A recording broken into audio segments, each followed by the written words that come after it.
guys! Welcome back to myself. I'm Daisy Treat.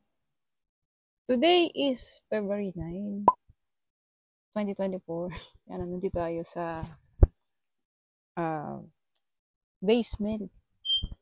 Kasi parang medyo tahimik dito.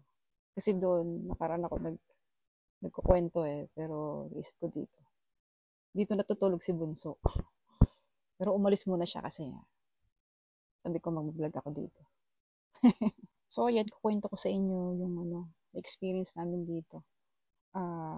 Yung bang culture shock, yung bang bigla sudden change of environment. So, yun. Unang-una, syempre, yung climate, di ba? Malamig sa Pilipinas. Ano lang tayo Okay lang sa atin yung mainit. Tapos, dahil malamig, nakakalimutan kong uminom ng tubig. Yan, inom tayong tubig.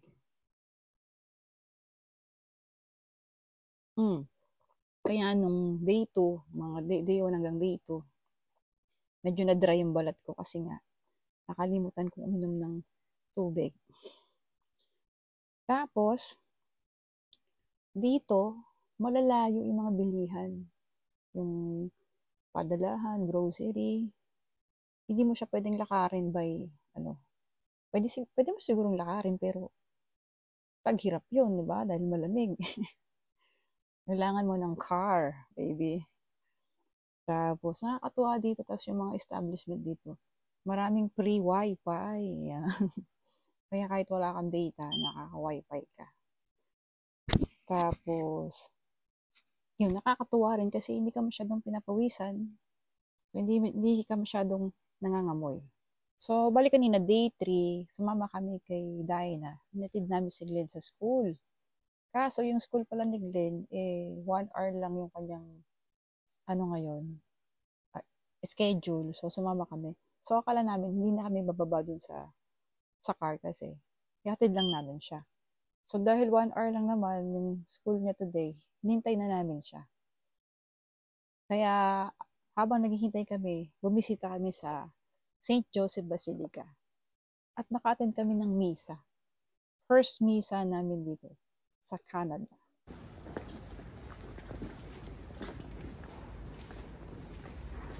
Diyan tayo.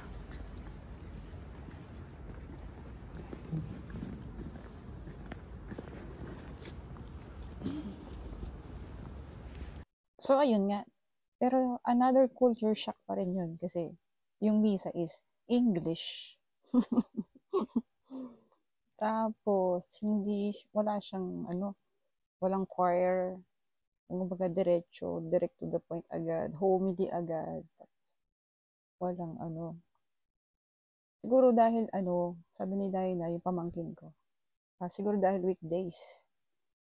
Sabi niya, siguro pag Sunday, weekend, yun may mga mag-choir or magsasalmo, yung first reading, second reading, wala. So, nakakapanibago. Tsaka, bawal talaga magsalita. Talagang mabubulungan kaya. Ganon. Tapos pala guys, yung kapatid ko, yung bunso, siya, namamantala siya sa lamig. Yung anak niya kasi pag tumatawag, gusto makita yung snow. Lumabas siya, wala siyang jacket, wala siyang winter jacket. Pagbalik niya, namamantala agad siya. So, tapos namamanhid yung ilong niya. So, ako parang hindi ako masyadong nabigla kasi pumasok ako sa sa METS, food processing yun, yung namin doon, yung temperature namin doon is usually negative 35, negative 30, 40, ganyan. So, parang bago ako pumunta rito, na-experience ko na yung ganung weather.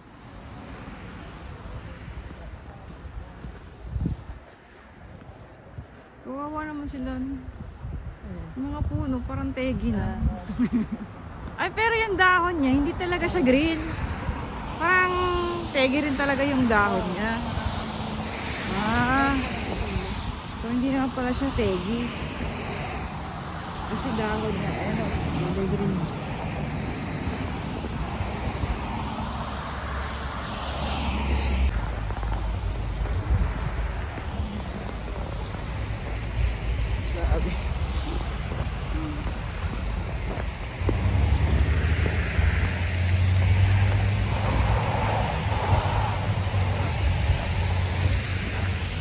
Bumabaon yung pa ako. Pero hindi pa nga raw to, grabe ah. Pinaka-grabe niya is hanggang tuhod na snow. Hindi pa to yung grabe na. Ayan ang mukha ko, nag-dry. Hindi pa siya ready.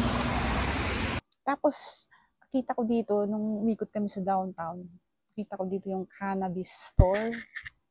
Ayan, another culture shock. Ayan, one time pupuntahan natin, bibili tayo ng cannabis product. Cannabis is marijuana. Dito kasi legal yun eh. So, curious lang ako kung anong lasa. Para puntahan natin pag may time. Tapos ano pa ba? Tapos, sa language, hindi naman tayo masyadong nabibigla doon. Kasi, tayo mga Pinoy, ano naman tayo sa English. Yeah. Doon lang ako na-amaze sa French. Yeah. Gusto ko siyang aralin kahit basic lang. Makapag-usap tayo, makapag-conversation, magkaroon tayo ng conversation sa mga French na, yan, kahit na konti. Tapos, ano ba?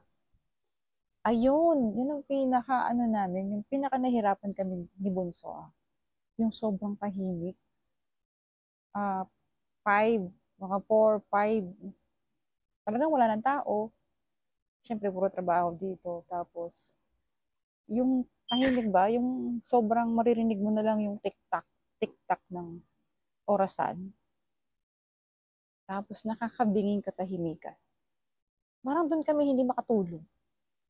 Diba? Kasi sa Pilipinas, kapitbahay namin doon, weekly, may video okay. Shout out sa mga kapitbahay. May tricycle dumadaan, motor, e-bike, mga tambay, dumadaan doon sa bahay mo, naririnig mo yung ingay. At kahit gabi na, may mga tao pa rin talaga maririnig ka. Dito talaga, tahimik. So, doon talaga kami shock. Kasi, since maliit tayo, di ba? Since birth, sa Pilipinas talaga, maingay. Doon ako na hindi ako makatulog. Ay, sorry. Nagalaw yung mic. Doon ako hindi nakakatulog dahil sobrang tahimik. Sa bahay namin, meron akong radyo doon, yung DWXI. Yun, lagi yun naka-on. Kasi naririnig ko yung mga worship song doon, yung mga proverbs, psalm, meditation. Dito, wala akong radyo. Siguro nga kaya hindi ako nakakatulog agad. Katulad ngayon, nung oras na. Nung oras na ba? 1:00 na dito. Sila tulog na. Kami, mulat na mulat pa. Yan, day 3. Siguro, mga day 5, day 6. Siguro makaka-adjust na yung namin, yung katawan namin, yung isip namin, yung mindset. Hopefully, maka-recover na kami. So, ayan guys, siguro mas marami pa akong mag-discover pag dumaan yung mga araw. Kasi day 3 pa lang tayo eh. So, sa ngayon, pa lang kami? Adjusting pa lang kami. Adjusting period. So, ina-adapt pa rin namin yung culture, yung climate, yung mga routine, no? Hopefully, sa tulong ni Lord, no, maka-move on at maging Canadian peace-like. Ayan. Ayan. So, yung video na to, hanggang dito na lang. Bukas, magkukwento ulit ako ng gagawin namin. Bukas kasi, day off ni ate. Ayan. Hindi ko alam kung pupunta kami sa Lake Louise ba yun? O dito hindi ko alam kung saan yun, pero yan. Hopefully, makapunta kami doon. Ayan, share natin. Kukwento ko ulit sa inyo kung mga ganap doon. Ayan, thank you guys for reaching this far. And if bago lang po kayo sa sa channel ko, don't worry, hindi po kita pipilitin na i-subscribe ako, or i-like ako, or i-share tong video na to. Please, check nyo po yung content ko. And then, pag nagustuhan nyo, you can subscribe me. Yun, hindi po tayo nakikiuso dun sa please like, share. Hindi ko po kayang sabihin yun. Kung gusto nyo, magustuhan nyo po yung content ko, you can subscribe me. Ayan, thank you for watching and see you to my next vlog.